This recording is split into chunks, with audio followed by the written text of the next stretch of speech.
Last వీడియోలో అయితే చెప్పా కదా పెళ్లి కూతురు బొమ్మ చేశాను. సో దానికోసం నేను అబ్బాయి బొమ్మ కూడా చేద్దాం అనుకుంటున్నానని అదైతే కంప్లీట్ అయిపోయింది. ఇది వచ్చేసరికి పెళ్లి కూతురు బొమ్మ అనమాట. సో అబ్బాయి కూడా కూర్చున్నట్టే చేద్దాం అనుకున్నా. సో అబ్బాయికి ఏంటంటే థర్మాకోల్ యూస్ చేశాను కూర్చోవడానికి, లైక్ బాస్మన్ వేసుకున్నట్టు కావాలని.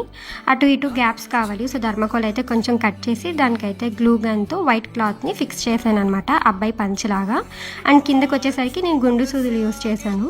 అండ్ సో అబ్బాయికి వచ్చేసరికి కండవాకి నేను రెడ్ కలర్ లేస్ యూస్ చేశాను. అండ్ పెళ్లిబొట్టు బుగ్గు చుక్క కూడా పెట్టేశాను అనమాట. మెడలో అయితే చిన్నది గోల్డ్ కలర్ చైన్ వేశాను. అండ్ బాసికానికి వచ్చేసరికి గోల్డ్ థ్రెడ్ యూస్ చేసి దాని మీద అయితే చిన్నది స్టోన్ స్టిక్కర్ అంటించాను. ఫైనల్గా అవుట్పుట్ అయితే చాలా బాగా వచ్చింది. సో మీరు కూడా చూసేయండి. ఇదిగోండి మా పెళ్లి కూతురు అండ్ పెళ్లి కొడుకు చక్కగా సింహాసనంలో కూర్చున్నారు. ఈ సెట్ వచ్చేసరికి నేను రెంటల్లో కూడా పెడదాం అనుకుంటున్నాను. అండ్ చాలా రోజుల నుంచి అందరూ క్లాసెస్ గురించి అడుగుతున్నారు. నెక్స్ట్ వీడియో క్లాస్ డీటెయిల్స్ కూడా మెన్షన్ చేస్తాను. అంతే మరి ఈ వీడియోకి పేజ్ నేమ్ గుర్తుందిగా, the small town girl crafts. నచ్చితే లైక్ కొట్టి ఫాలో కొట్టండి. Okay, bye bye.